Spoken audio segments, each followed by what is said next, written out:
경기 둔화보다 물가가 급했다 그래가지고 하느니 기준금리 또 올렸습니다. 계속 올리고 있네요. 네네. 그래서 이제 물가가 우리나라가 지금 거의 4포인트 정도 물가 상승률. 근데 여기에 뭐 미국 기준으로 따지면 우리나라도 똑같아요. 8, 9%이 정도 됩니다. 그러니까 우리나라 그 물가 그 계산하는 법이랑 해외랑 달라요. 달라서 확실히 우리나라가 좀 낮게 측정이 되거든요. 근데 그거만 보고 야 미국은 뭐 8%, 9%인데 우리는 4%면 괜찮은 거 아니야? 라고 생각할 수 있겠지만 그 같은 형식으로 대입하면은 사실 우리나라도 8, 9%거든요. 그렇죠. 그리고 실질적으로 우리가 주로 뭐 먹고 쓰고 필요한 생필품이나 그다음에 식료품 같은 경우는 뭐 엄청 올라갔잖아요. 계속 올라오고 있어요.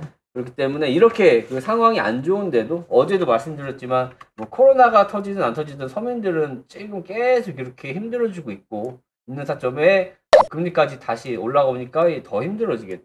코로나 왔을 때 주식이라든지 뭐 자산이라든지 이런 거 갖고 있던 사람들은 뭐 자산이 늘었지만 일반 사람들 같은 경우는 그냥 예금 적금이라든지 대부분 뭐 이제 재산으로 갖고 있는 게 없는 분들이 많으니까 그래서 오히려 지금 경기가 더 안 좋고 서민들의 삶이 더 힘들어지지 않았을까라는 생각이 좀 많이 들어요. 그러니까 사실 코로나 이후에 많은 사람들이 집을 갖고 싶어서 이제 대출 받아가지고 이제 뭐 주식 사고 집 사고 엄청 많이 했잖아요. 그래서 이제 금리 인상으로 인해서 이제 주택담보대출 이자 부담도 많이 커졌어. 많이 커지고 있고 그다음에 금리 인상으로 신용대출 이자 부담까지도 커지고 있습니다. 경기가 안 좋은 타점에 물가는 올라가고 코로나로 이제 대출 끌어다가 이제 버티신 자영업자들은 더 힘들어지죠. 더 힘들어지고 이자 부담에 사실 그 몇 년 동안의 코로나 사태로 인해서 그 손실 본 거를 메꾸려면 이제 4, 5년은 이제 뺑이 쳐야 되거든요. 예, 그렇죠. 근데 이제 이런 상황이니까 일반 서민들은 더 힘든 세상에 오고 있는 게 아닐까라는 생각 좀 많이 드네요. 그래서 이제 영끌, B2 이렇게 하셨던 분들, 이제 코로나 때 이제 영월까지 끌어왔던 사람들, 빚만 남은 사람들도 굉장히 많은 것 같아요. 이런 타점에 또 이제 집값이 조정을 받으면 사실 뭐 대출 받아서 집 사신 분들 손해보고 더 힘들겠죠. 근데 집값은 조정이 올 것 같긴 해요, 저는. 대출이자 최소 17조 원 금리가 올라가면서 뭐 서민들의 삶이 많이 힘들어지긴 했는데 그래서 그런지 뭐 저번에도 말씀드렸지만 금리가 올라가 보니까 조금 빚을 갚는 사람들이 좀 늘어났다고 얘기해요. 신용대출이라도 마이너스 통장 이쪽에서 좀 줄었고 주택담보대출은 뭐 이제 주담대는 뭐 이제 그렇게 많이 올라가지 않았지만 신용대출 이런 건 좀 감소했습니다. 그래서 이제 4분기에 비해서 이거 맞아? 조금 줄었네. 네, 짧게. 요만큼 짧게 줄었습니다. 그래서 사람들이 이제 금리 오르고 하니까 갚을 수 있는 사람들은 갚아갖고 이자 부담을 좀 줄이려고 하는 모습들을 많이 보이고 그다음에 이제는 뭐 대출 받아서 집 사려고 하시는 분들도 저번보다는 좀 많이 줄어드는 상황이다라고 보시면 될 것 같아요. 그래서 뭐 전체적으로 다 안 좋으니까 뭐 오늘 금리 인상했는데 사실 주가는 그렇게 생각보다 안 빠졌어요. 그렇죠. 왜 안 빠졌나 봤더니 뭐 이미 팔 사람들 뭐 다 팔고 선반영 다 됐죠. 버틸 사람들만 다 남았기 때문에 뭐 금리 인상 한다고 해도 뭐 오늘 코스피는 이렇게 생각보다 안 빠졌더라고. 그래도 뭐 전체적으로 삶이 힘드니까 우리 손 꼭 잡고 조금만 한번 버티면 좀 좋아지지 않을까 라는 생각이 드네요. 자, 송치영 회장이 2심에서 국바에서 두나무 운영진 업비트에서 자전거래 이루어졌다고 인정했습니다. 아, 이거 모두가 아는데 그냥 본인도 인정했네. 아, 그쵸. 야, 너 다 알고 있었는데 이제 와서 인정을 했어요. 이게 뭐냐면은 그 업비트가 이제 거래량이 없었을 당시에요. 그때 애들이 자전거래 그냥 자기네들이 그 호가창에다가 물량 걸고 빼고 그쵸. 했던 자전거래에 대해서 불법이 아니냐 이거 가지고 공판을 하고 있는데 두나무 운영진이 업비트에서 자전거래를 했다라는 사실 인정이 있다. 근데 사실 그 업비트에서 자전거래 한 것도 중요하지만 그냥 대놓고 보 돌아가요. 그냥 업비트 딱 들어가잖아. 업비트뿐만 아니야. 빗썸, 코인어 다 들어가잖아. 누가 봐도 봇이 그냥 대놓고 돌아가. 그렇죠. 그리고 또 해외 어떤 특정 가격이나 네네. 국내 거래소 어느 쪽에 물량이 좀 걸려져 있는지 몰라도 업비트랑 빗썸이 동시에 비트코인 봇이 잘못 작동해가지고 가격이 3, 4% 이상 잘못 긁히는 현상도 몇 번 보여드렸었죠. 맞아요. 그래서 이제 보시면 아시겠지만 이게 참 그래요. 업비트 자체만의 문제가 아니라 사실 냉정하게 보면은 그 빗썸도 그렇고 얘네들 아예 수수료 저렴한 할인이죠. 할인해주는 계정을요 재단한테 줘요. 아예 그냥. 이거에 대해서 이게 안 나오더라. 아니 재단 계정은 수수료가 싸더라. 그럼 재단 애들이 왜 수수료가 싸냐? 왜 사고 팔고 계속 재단이 하니까. 이것도 문제가 되지 않나? 이게 암묵적으로 거래소에서 다 해주거든요. 물론 특정 거래소를 얘기하는 건 아니지만 뭐 이제 이거 대부분 거의 다 99% 다 한다고 보시면 될 것 같아. 거래소 중에 나는 100% 거래소에 다 있다고 보거든요. 해외 거래소도 많아요. 네, 다 해요, 다. 그래서 뭐 이제 코인마켓 가보면은 뭐 비트코인 거래량 가장 많은 거래소 막 이런 뭐 듣보잡 거래소들이 막 올라오잖아요. 맞아요. 혼자 자전거래 때려가지고 그 상위에 노출시키는 거거든요. 의미 전혀 없죠.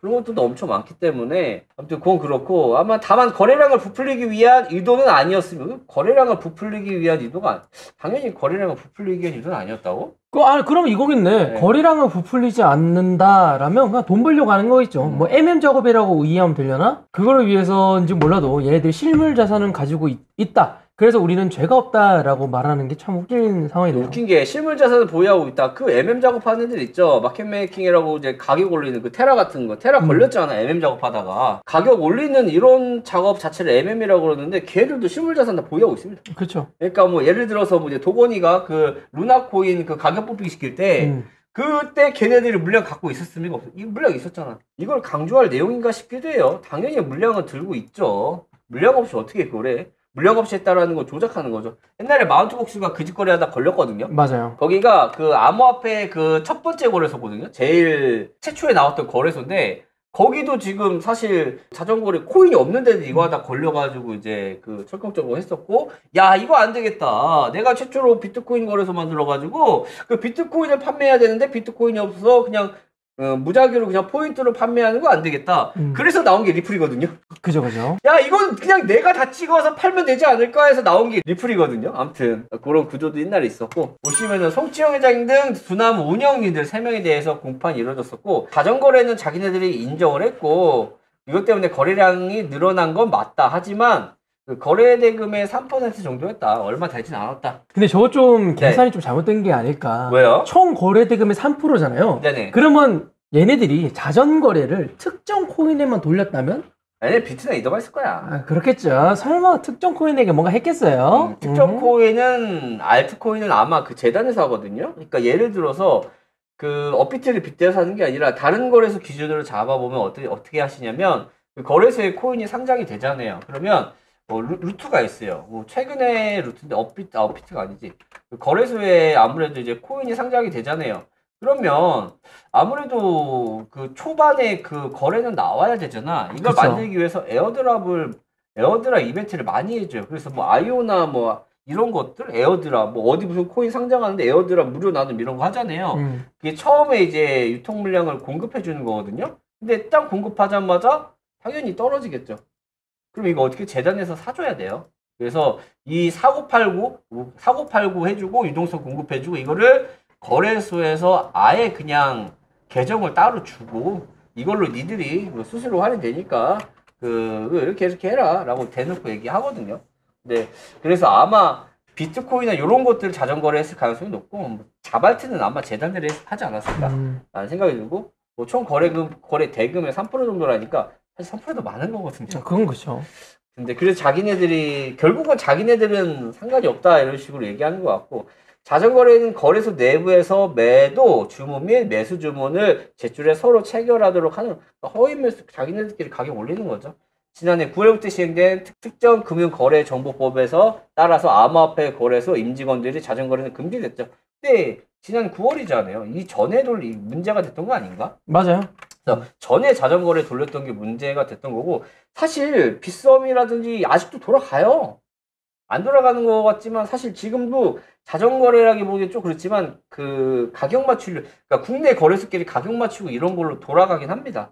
그리고 뭐 임직원들 뭐 금지지만 사실 임직원이 우리 재단들이 돌리는 거는 이거는 어떻게 하려나? 재단이나 외주업체들 이런 것들을 좀 돌리죠. 잡아줘야 되지 않나라는 생각이 드네요. 자, 그래서 이제 요거 이렇게 20회 자전거래까지 자기네들이 인정까지 했는데 앞으로 어떤 내용이 나올지 좀 궁금하네요.